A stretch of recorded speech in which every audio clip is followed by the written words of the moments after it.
require this. So human beings are abducting the kids and giving them to the Greys, who in turn give them to the Alpha Draconans? That's right. That's part of the deal. They won't come up as long as we feed them down there. You understand? It's about human beings selling themselves out. The echelon attitude here, the needs of the few outweigh the needs of humanity. And sorry, that just isn't right. You know, but it's going to have to be humanity that's going to rise up and take the stand. You're just going to have to turn off your televisions. They're going to have to get in their car. They're going to have to fire everybody in Washington, D.C. that knows and does nothing. And they're going to have to do something. You know, this apathy's got to end. Otherwise, the way we live is going to end.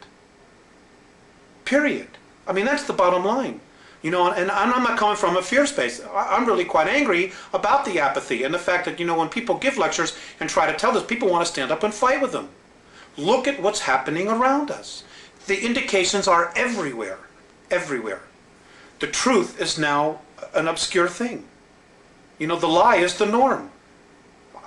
There's something wrong here. What's wrong with this picture? Sorry, I'm getting crazy. No, you're not. You're expressing frustration, I think. Why, aside from the carnivorous aspect to the Alpha Draconans, why else are they dangerous to humanity? Because they don't like us. And what are they willing to do with humanity? Eat us. There's no need for us. I mean, look at where we are. Look at us right now as a civilization, as a society. Okay? They don't need anything. They have all this technology that they want. We can't really offer them except maybe work, do some work for them. But they don't need all of us to work for them. They don't respect human life in any way whatsoever. And this goes back to Lyra, to where the original war started. When they got to Lyra originally, they saw this human race that was plentiful in food, that could grow food, that could do all of these agricultural things. And mankind on a whole is really agricultural. We really, as a race, if we were left alone, would be nurturing the earth. We would be living in tribal communities like the Native American Indians did. You know, that's really our essence, our nature, I'm sorry. That's really our nature, our essence. And, you know, the cities and the culture that we're living in now has totally cut us off from the land, from what our real essence is, which is nature. And, you know, we're starting to feed off each other now.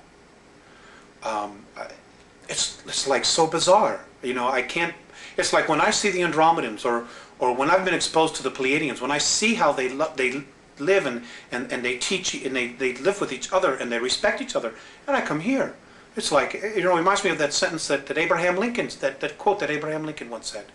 You know, if you are above the earth looking down, you could be an atheist. But when I'm on the earth looking up and seeing the heavens, I know there's a God. It's like the duality. And I think enough of us, more of us, really need to start taking the perspective that what we're doing here isn't right. You know, we need to get in touch with what's out there, with just the whole idea that, God, how did we get here? What makes me be here? You know, as opposed to going home after work, turning on TV, watching 3 hours of television, going to bed, getting up the next morning, going to work and doing the same thing over and over and over and over again, like robots. Throw the televisions away. Just throw them away. Okay, what are the physical characteristics of the Alpha Draconans? What do they look like? I don't have that. Maybe it's in the car. They're ugly. I mean, they think we're ugly, too. You know, and I guess it's all a matter of perspective and belief system. In my belief system, and I'm only taking responsibility for me, they're ugly. They're anywhere from 7 to 22 feet tall. They can weigh up to 1,800 pounds. They're reptilian. The ones that have stubby tails, if you see one that has no tail, he's of the warrior class, or the worker class. The longer the tail, the higher their rank. When you see one with long tails, with winged appendages, he's considered royalty. Whenever you see one, you ought to just run like hell. You shouldn't approach it. You shouldn't provoke it. Just get the hell out of its way. Just get out of its way. Just run. You know, there is a way to kill them. If you can't cut off their head, they have two hearts. There's one here underneath this armpit and one here. Or if you can't get to that area and you need to slow it down, you need to hit it right above its groin area. It has a very large liver. You need to wound it there to slow it down. It is not something where man-to-man combat you're going to be able to deal with, because they apparently have the strength of 12, 15 men. They're incredibly quick. They're incredibly psychic. They know what you're going to do before you do it. And you know, if they get here en masse, we got real problems. Real problems. What do the Andromedans advise human beings to do if they encounter an Alpha Draconin? To leave. You leave its space. Get away. To get away. What if they can't?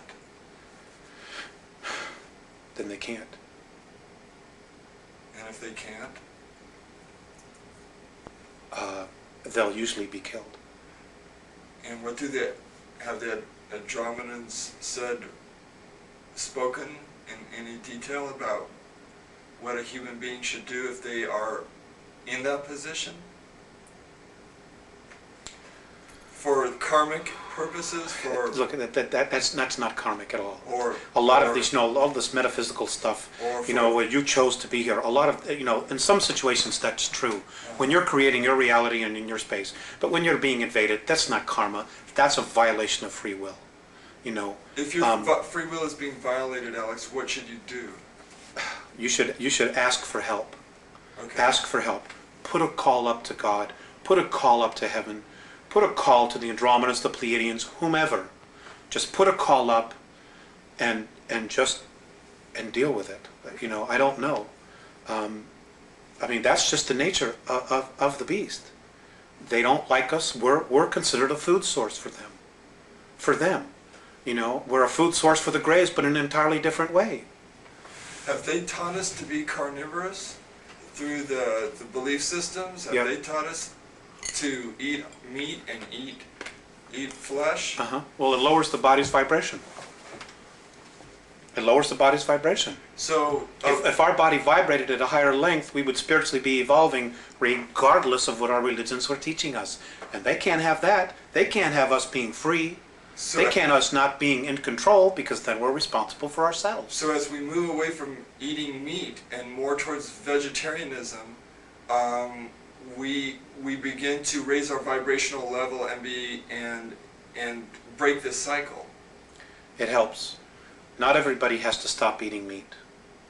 It's not an absolute requirement. It certainly helps. But some people's belief systems will be that they just need a piece of meat. And for whatever their reasons are, that's fine. If you want to eat meat, that's fine. But you know what? Feed your mind. Feed your mind with spirit, with questions about existence, about what it is we're doing here, why we're here, what the hell is really going on. Why is it that I have all these material things and I'm still miserable in my life? Well, you know, I know that a lot of people with questions, where are some of the truthful answers? You mentioned one book, The Gods of Eden, that you felt really strongly about. What other sources are there that you feel that we have access to, aside from our inner selves, which is actually the best place to probably begin looking? But are there other starting points that people can use that you know of? I mentioned Gods of Eden. George Andrews' books, E.T.s Among Us.